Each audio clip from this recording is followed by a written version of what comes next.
Kendra. I'm 13 years old and I'm presently studying in 9th standard. So today what I would like to explain to you about the Parker Solar Probe. What is the Parker Solar Probe? You might be asking me. Well, the Parker Solar Probe is a spacecraft sent by NASA. This is different from ISRO. ISRO is our space organization, whereas NASA is America's. The full form of NASA is National Aeronautics and Space Agency. Well, it sent this Parker Solar Probe to study more about our sun. It sent it the Delta 4 rocket, which is actually the biggest rocket, and it is second only to the Falcon Heavy, which is a rocket developed by the company SpaceX run by Elon Musk. But let's get to the topic. The Parker Solar Probe was sent to study more about the sun in detail. Actually, it touched the sun in 2019. What do you mean by touch the sun? Well, it actually didn't touch the photosphere, the layer that we see. It touched the corona. The corona is the atmosphere of the sun, just like we have our atmosphere. Five layers: stratosphere, troposphere, mesosphere, and other three layers. The sun also has an atmosphere. If you want to learn more about the sun, check out our video on Aditya L1 in which I mentioned about the sun in good detail. But let's get back to the topic. So the Parker Solar Probe touched the sun's upper atmosphere, which technically counts as touching the sun. Actually, the upper atmosphere is hotter than the sun itself. Now, the task of getting to the sun is not an easy task as you might imagine. You are thinking, the sun is the center of all gravity. It's just easy to get there. But what you have to do is, when you launch from the Earth's surface, you have a velocity of 9.2 kilometers per second. You have to slow down, you have to stop that velocity and again redirect your object towards the sun. That is a very difficult task, and that's why we have lots of rockets and other stuff. And the Delta 4, it was actually a two-stage rocket, but for especially for this purpose, for giving it a little bit of a more push, the payload a little bit more push, it was added another stage, the Delta 4 rocket. Okay, now the Parker Solar Probe is sent into orbit around the sun. It's not directly from the Earth, you see. When an object or a satellite needs to re-enter into the Earth, it is actually slowed down. It is actually the same for the Parker Solar Probe. When it is re-entering into the sun's field of gravity, the whole velocity is slowed down and it re-enters the sun's field of gravity. Now this is done with a little help from Mars and Venus's gravity. It slingshots the Parker Solar Probe, giving it that extra bit of push to get into the sun's field of gravity. Now the Parker Solar Probe, it came in, right? You might be thinking, it is touching the corona, which is 500 million degrees, half a million degrees. Now that is really, really hot. How could it withstand that? Metals will burn, everything will burn away. Well, especially for this purpose, the engineers at NASA have designed a particularly specific carbon composite material. It's carbon foam.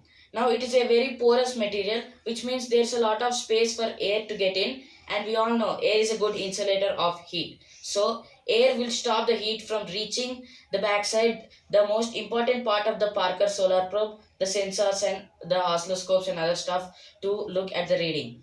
And next, it is another instrument we'll be looking at is the Faraday cup or the solar probe cup. This cup will be used to measure about the electromagnetic radiation, ions, electrons, and other charged particles coming from the sun. Well, how do you do this? We ask me. So the Faraday cup, it has an electric field at the front. So this is like a net. It only allows the things which we want in, and the rest are reflected back into space because we don't need them. So the electric field, the charged particles will come inside the electric field and hit the Faraday cup. So we can read about more about the sun's charged particles. Our sun actually emits a lot of charged particles and other stuff which we don't see. We only see heat and light. And now you might be asking, why is the sun's upper atmosphere more hotter than the actual surface of the sun? Well, you see, that is what the Parker Solar Probe is designed for. It is designed for to learn more about this topic in detail. Now, the Parker Solar Probe enters the sun's upper atmosphere. Now, you might be thinking, what are the sensors made of? They will burn at this point. Well, they are made of tungsten alloys. It is made through acid etching, so it's a tiny grid, 100 micron grid. Our blood cells are 10 microns in diameter. So imagine how small that grid is. Even if you touch it, you could break it. That's why the scientists at NASA, they treat it so delicately.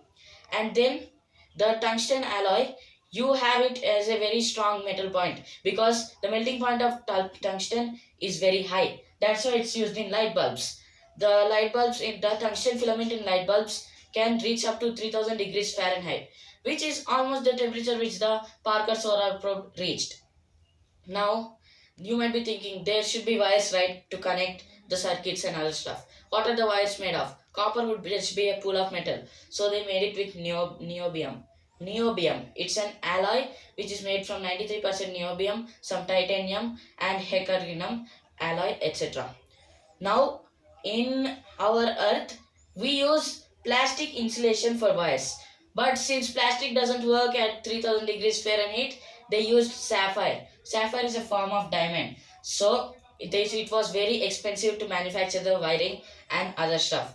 But it needs to be done because you need to have an accurate reading of the sun's surface and the upper atmosphere to get a better look at our closest star, the sun. Now, the Parker Solar Probe, we mentioned how it studies and how it re-enters the sun's field of gravity.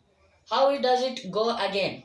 Well, the sun's gravity just gives it a push and it pushes the Parker Solar Probe out of its field of gravity. Then it's again captured by Venus and then it gets slingshots again. So essentially, this is a circle. First, the NASA scientists planned a slingshot to Jupiter, but then they realized that if they would do that, the Jupiter rendezvous would take about 200 hours. That means we will only have 200 hours to study about the sun in the 8 years of the Parker Solar Probe's life. But with this new Venus route plan, we would have 900 hours, which is approximately 3 times more, and we would pass 24 times around the sun, which gives us a lot more data. So the Parker Solar Probe, it has actually touched the sun in 2019, and now it has a few upcoming passes in 2024. So let's stay updated on this Parker Solar Probe. And if anyone ever mentions about this, you know that you have the details to understand it in detail. So thank you for watching this video. Bye guys.